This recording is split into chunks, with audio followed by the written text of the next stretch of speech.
Hello everyone. In this session, we can discuss about a main data structure, that is arrays. Array is a data structure, and we know that data structures can be broadly classified into two different types. One is linear data structures and another one is non-linear data structures. So array belongs to the category of linear data structures. That means all the elements in an array is arranged in a linear fashion. So we'll see what is an array.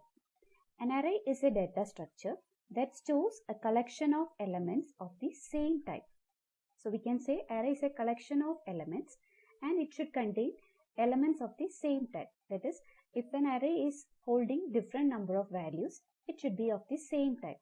If we are creating an array of integer values, then all the elements or the data in the array should be of integer type.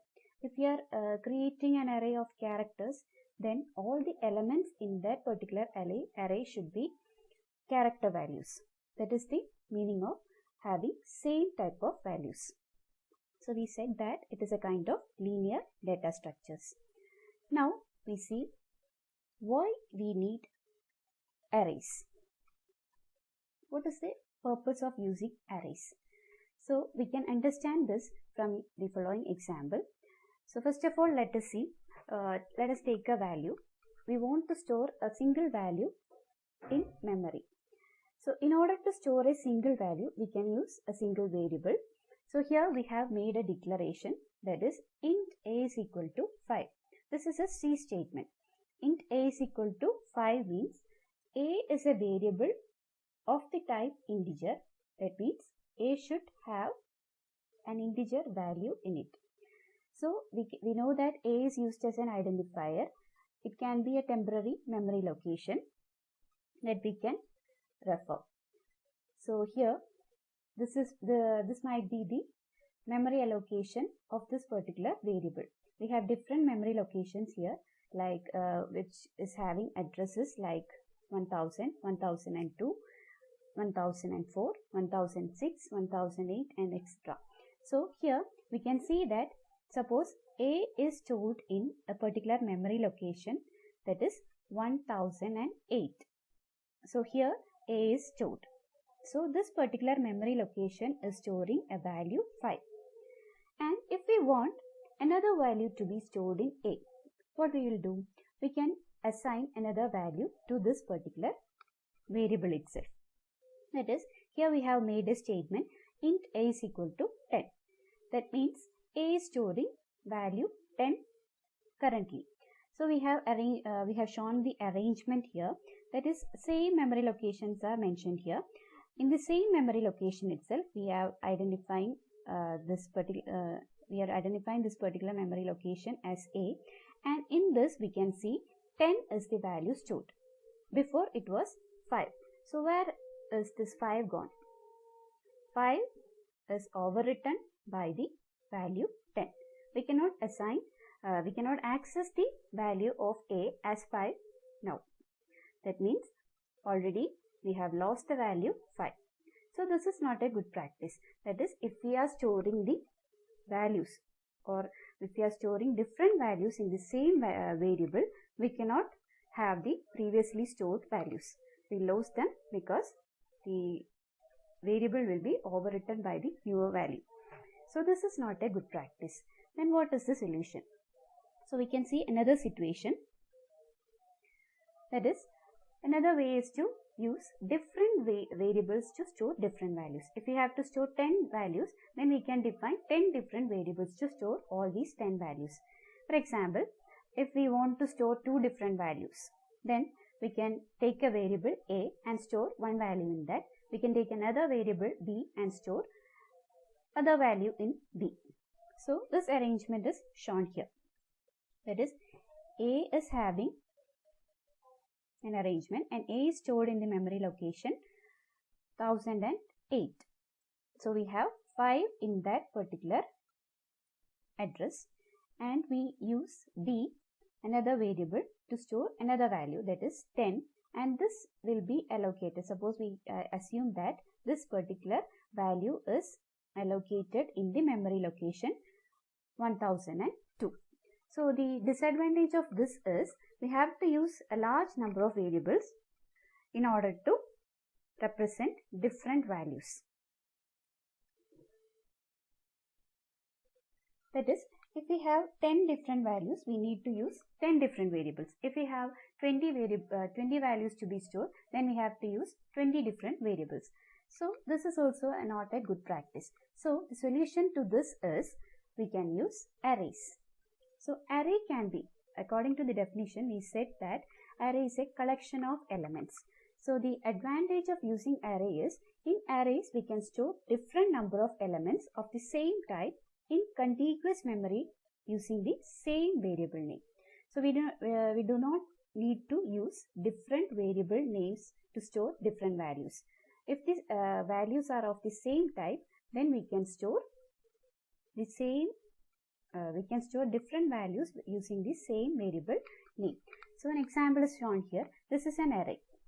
That is, the name of the array is A, and we are storing 5 different values in the array A itself.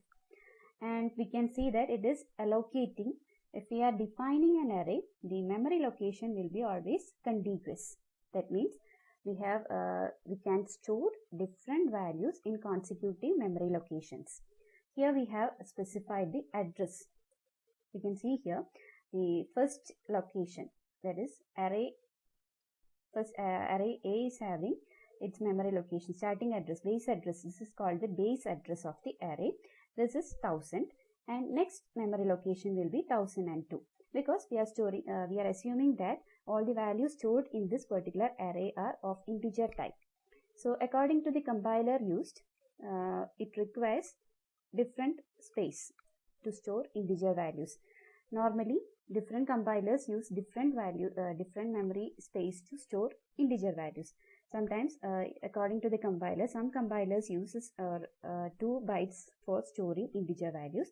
Some other compilers use 4 bytes to store integer values. So we are assuming here this type of compiler is requiring 2 bytes of memory for storing one integer value. That is why we have used 1000 here. Then next memory location is 1002. So in the location 1000, we can store the first value, that is 1.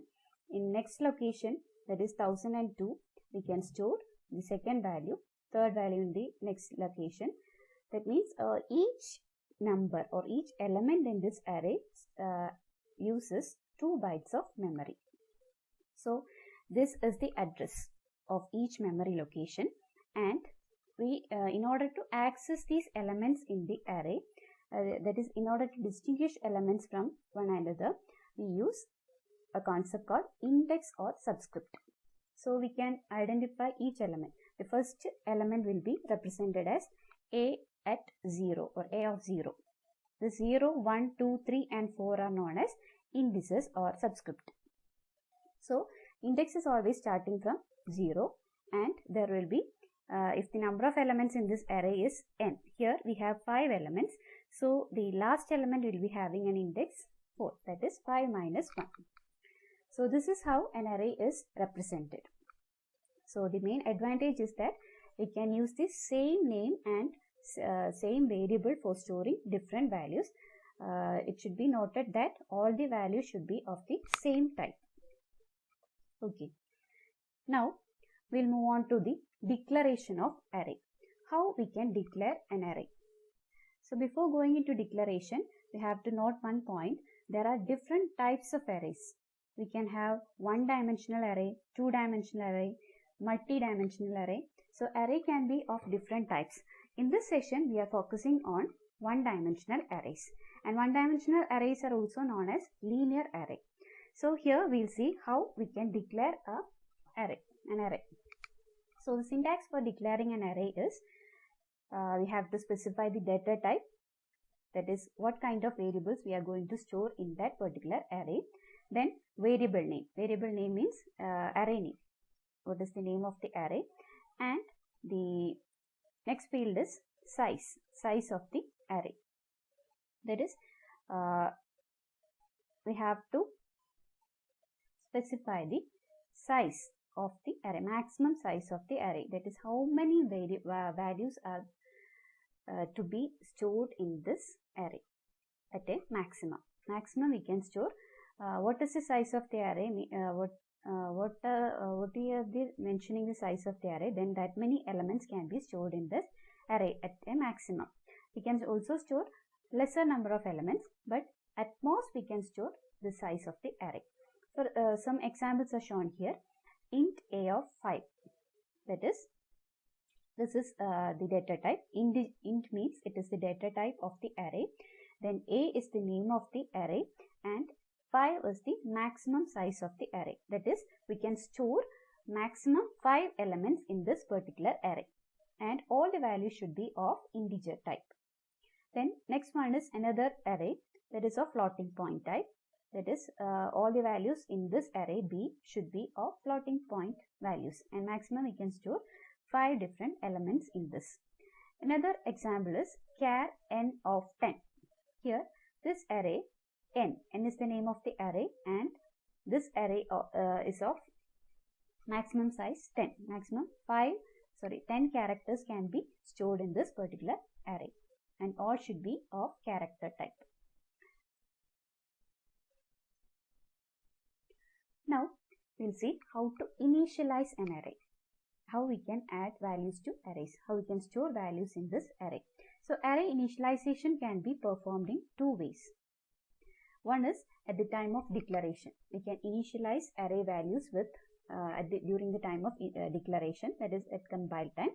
And second way is to initialize array variables at runtime by accepting input from the user. So let's see how these can be done. So first of all, we'll see how we can initialize array elements during the time of declaration. So this is an example for initializing an array at the time of declaration. That is, we have declared the array here, and we have also initialized the array with 5 different elements. That is, it is having 5 different elements. So the memory arrangement, memory representation of one-dimensional array is shown in this picture. So you can see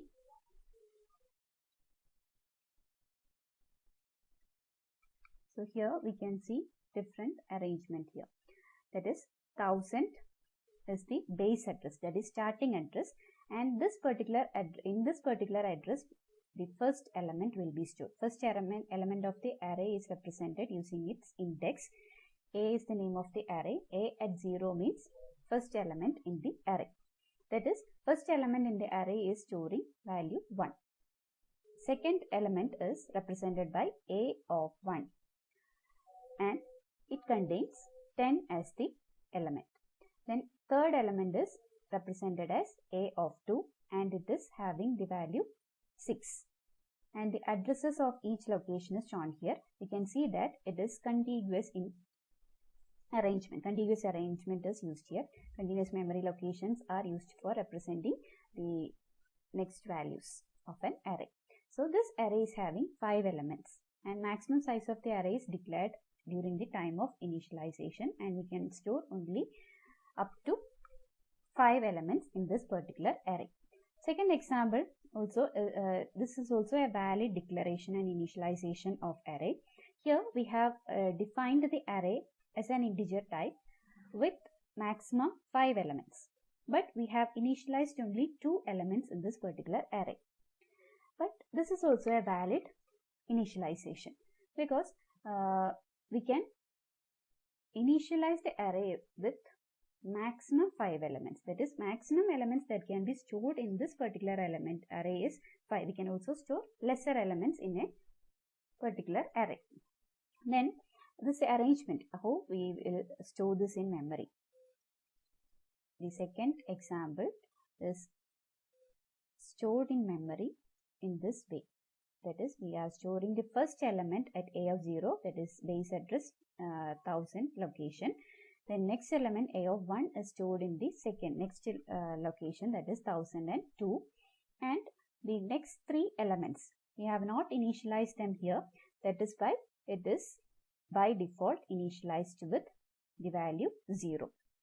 So it won't be vacant. It will be by default some value will be assigned to that particular memory location, because we have already allocated 5 different locations for storing the values of array A. That is why, even though we have initialized only 2 variables here, the other locations are by default initialized by the value 0. Then next one, this is also a valid declaration. That is int A, empty brackets are used here.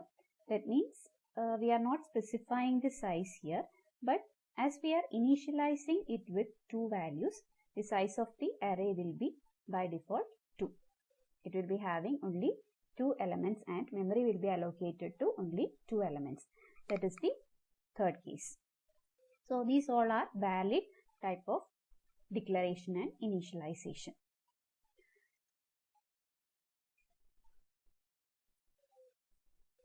Now let's see how the array elements are accessed. That is, how we can access a particular element in an array. An array may contain different number of elements. It may contain 10 values, it may contain 100 values. So any value can be randomly accessed using a particular formula. We can use this formula, that is base address plus index into size of data type, in order to access any array element. We know that index starts from 0, and if there are n elements in an array, then indices can be represented from 0 to n minus 1. So in the previous example, we have seen that the initial value of the index is 0. Index is starting from 0. That is, first element will be having index as 0. Second element will be having index as 1. Third element 2. Fourth element 3. And similarly, we can have the last element. The final element will be having the index that is size minus 1. So here we have 5 different elements, and the last element is having the index 4, A of 4. So by using this equation, this formula, we can find any particular element, or we can access any element in an array. So we can see an example here. So if the value of the index, we have to find the value at index 2, then we can apply, if the base address is known, only we can apply this formula. If the base address is known, base address is 1000, it is given, and the size of int is 2 bytes. In this particular compiler, size of int is taken as 2 bytes. So if you want to find the address of this particular element, A of 2, index is 2. That is, A of 2 is equal to base address plus, this is the base address, 1000 is the base address, plus 2 into 2 is the index here, and this is the size of the data type, that is 2 bytes. So when we calculate this, we will get 1004 as the address of the element A of 2. That is shown here. We can understand it from the figure. That is, 1004 is representing the element at the third position, or index 2. So from this we can understand that every array element can be randomly accessed if the base address is known. That is, if we want to access any element, that is, if we want to access A of 0, we can directly access it from this particular equation. If we want to access the last element also, we can randomly access it using, if we know the index and base address. So in order to access an array element, it takes constant amount of time. We don't need to traverse from beginning or end in order to access a particular element in an array. So we can say it takes constant amount of time. So if it takes constant amount of time, the time complexity of accessing any array element can be considered as O of 1. Big O of 1 is the time complexity of accessing any array element. So the main disadvantages of this method, main disadvantage is wastage of space. If the size of the array is larger than the number of elements stored. That is, if we are defining an array of size 100 and we are only storing 5 elements in it, then all the remaining space are only 5 different spaces are used for that particular array. All the other spaces will be a wastage. So we know that memory is a limited resource, so we have to use it efficiently. So this is the main disadvantage. Another disadvantage is that size should be defined in advance. That is, whenever we are declaring an array, the size of the array should be defined there itself. And later, if we find it, if you want more space, that if we declare, for example, if we have declared the array size as 5, and later we think that we have to make the size of the array as 10, and we want to store 10 elements in that, it won't be possible because it should be defined in advance, as it requires continuous memory space for allocating different elements.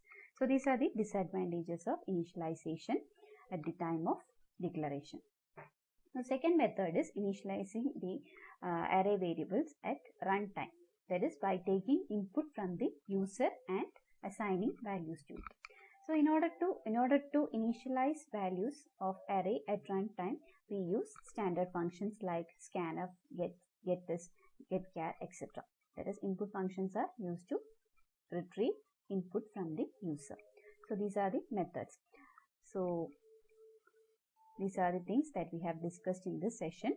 What is an array, how we can declare an array, how we can initialize an array. That's all for today. Thank you.